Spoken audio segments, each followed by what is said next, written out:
Hello and welcome back to Common Sense for Relationships. Today I'm coming to you live from my office. Yeah, I'm sure everyone has an office in their house thanks to the lockdown and working from home and all of that. Anyway, how are you? How have you been? I hope all is well with you and your family. You know my name, Anietie Bature. And on this channel, we bring you valuable tips to help you make better decisions in your relationship and in your life as a whole. Thank you so much to everyone who responded to our survey. It's been really interesting going through some of the feedback that we got. And in fact, what I'm going to talk about today is based on one of the interesting things that I saw when I was going through some of the feedback. So you'll find out about that, right? So just in case you haven't subscribed yet, I advise you to do that now. Yeah, it's just that button down there looking red. Click on it. Yeah, subscribe so that every time we put up something new, you will be one of the first to know about it. So today I'm talking about this. Simple. What are you bringing to the table? What are you bringing to the table? And the table can be anywhere. It's not just at home in the kitchen. Or it's not just when you're invited for dinner. Oh, by the way, if someone invites you for dinner, please don't go empty-handed. Take a bottle of wine or maybe some cake or ice cream for dessert or something. Just don't go empty-handed, Sha. It's not a nice thing to do. Yeah. So what are you bringing to the table in your relationship, for instance? What are you bringing to the table in your business? What are you bringing to the table in your place of worship? What are you bringing to the table? And why am I talking about this in the first place? The very first response that I looked at, right, when I was trying to just see what people are saying, see what people are thinking, right? One of the questions in the survey says, would you like to marry a virgin? Yeah, would you like to marry a virgin? I'm sure some of you are wondering, why did you even ask that kind of question? You know, most people think, or you would think that most people would like to marry a virgin, but so that we don't just keep assuming stuff, right? It's good to just ask and find out what people think. And the first response I got, the guy said, no. And the follow-up is, why? Whatever your answer is. And this is what the guy had to say. He said, most of the time, that's all they have to offer. They mostly have no self-development. No self-development. I'm like, wow, this is serious. You know, and I had a chat with my husband. I was like, do you think this is this guy's like personal experience? Or is this becoming the norm? Or is this the reality now that most people have one attribute and they just focus on that? In this case, that most people, or that maybe people who are virgins are not developing themselves in other aspects, right? So I speak of this with the utmost respect for people's choices in life and all of that, but what I have to say is, whatever your case is, whether it is that you have chosen to do what we were trained to do when we were growing up, which is stay celibate until you get married, right? Whether it is that you have chosen to reserve that special prize for your spouse, or you have already demonstrated prowess in that aspect and you feel, hey, I'm all that, you know, and when the time comes, I have more than enough experience. Whatever the case is with you, right? You need to realize that that's just one aspect. That's just one aspect. And that cannot be all that you are bringing to the table, right? Life is diverse. Life is diverse. There's so much to do. So, I mean, if you look at a relationship, for instance, just look at it from, let's look at the path of how the family progresses. So you start out dating someone, you go into courtship, right? And then you get married. The challenges and the stuff you have to deal with are changing as you're going through those different phases, right? And then you get into the part where you want to start a family and you have babies to take care of, young kids to raise, you know, and then they start going to school and you're dealing with homework and making sure you transfer the right values to them and so on. And then they're getting to the point where they begin to leave the home, go to school, boarding school, and eventually they just move out and you are empty nesters all of a sudden. At the different phases of your life, different things are happening, different needs, different challenges, different issues. If all you have to boast about is one thing, then you will find that you are lacking in so many other aspects and you are not able to help that union. You're not able to help your partner. You're not able to make your team, your family, a stronger unit because you don't have so much to offer. So remember, we're still talking about this.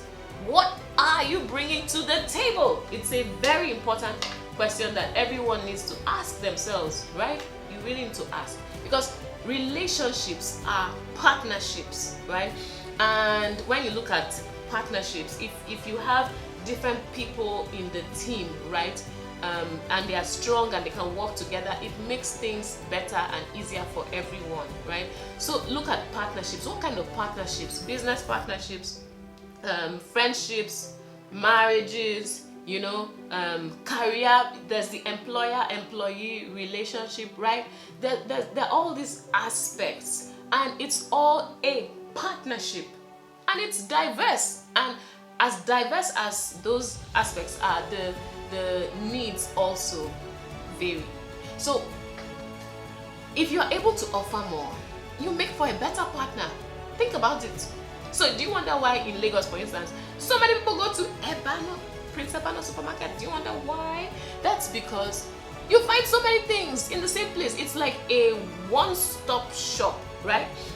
So they are a wonderful partner as far as I am concerned, right? Because I know, okay, if I want to find something, the chance that I will find it there is really high, and it saves time, energy. I just go there, get what I need. If I don't find it there, then I can start searching. So they are a great partner, great business, commercial partner as far as I am concerned, right? And then for this partnership to work, of course, I can't just say I'm just going to come. They also expect certain things from me, right? So I should be able to use a POS. I should be able to pay cash.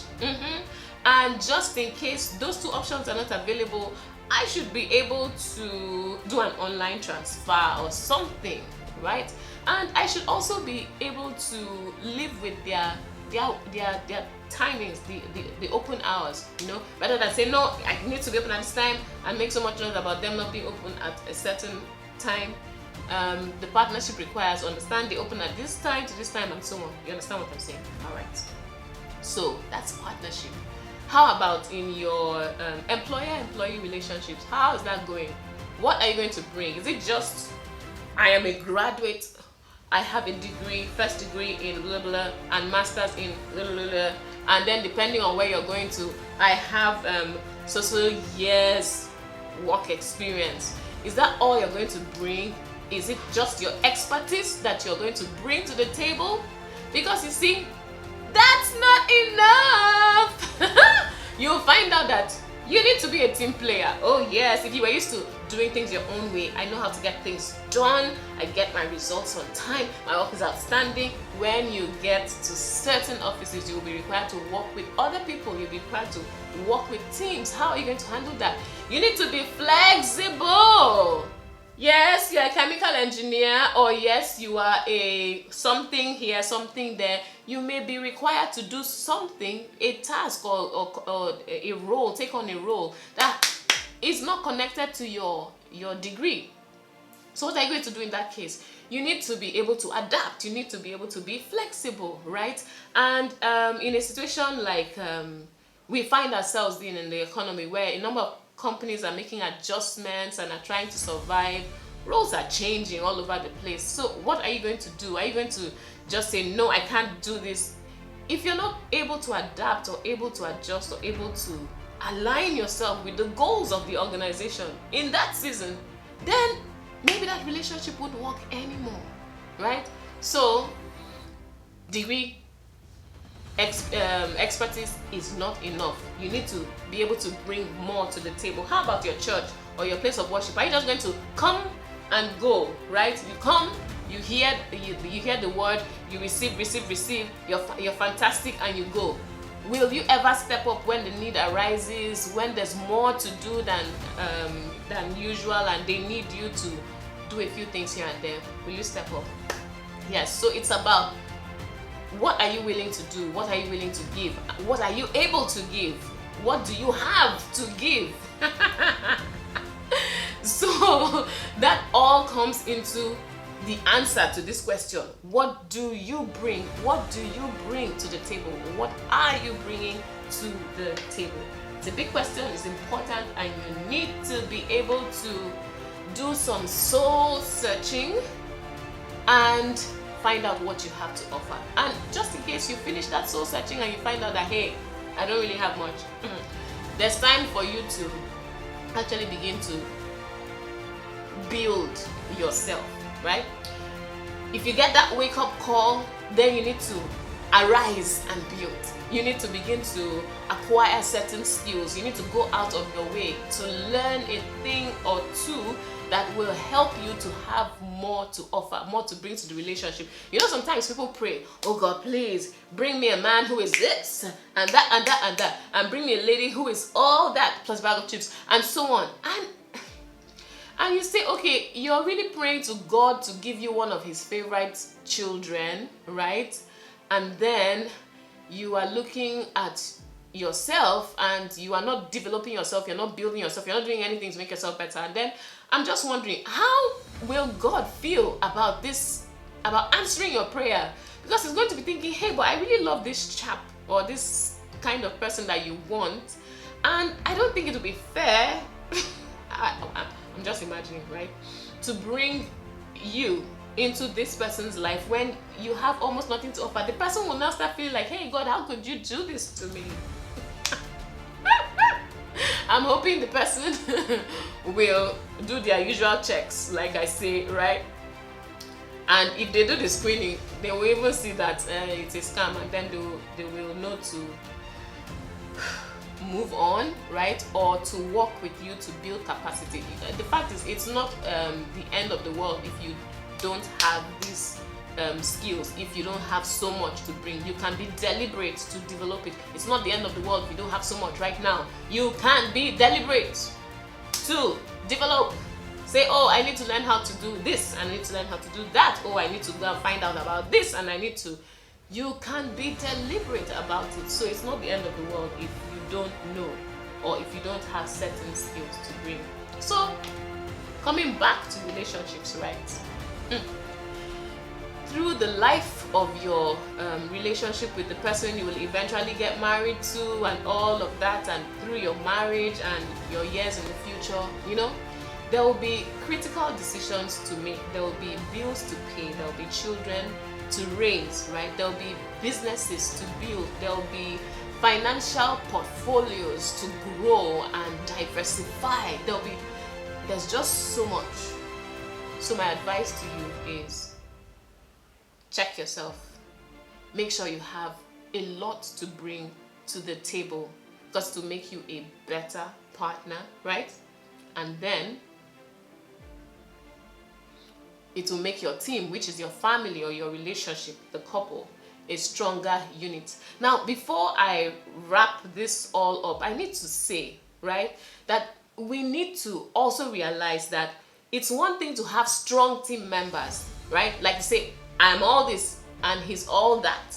But if the two of you or the member, that if it's in a relationship or at work or the teams, whatever, if the people in that team, in that unit, are not able to work together, are not able to leverage each other's strengths, are not able to communicate effectively, then you will not get the full value of that union, or the full value of each individual's strength, right?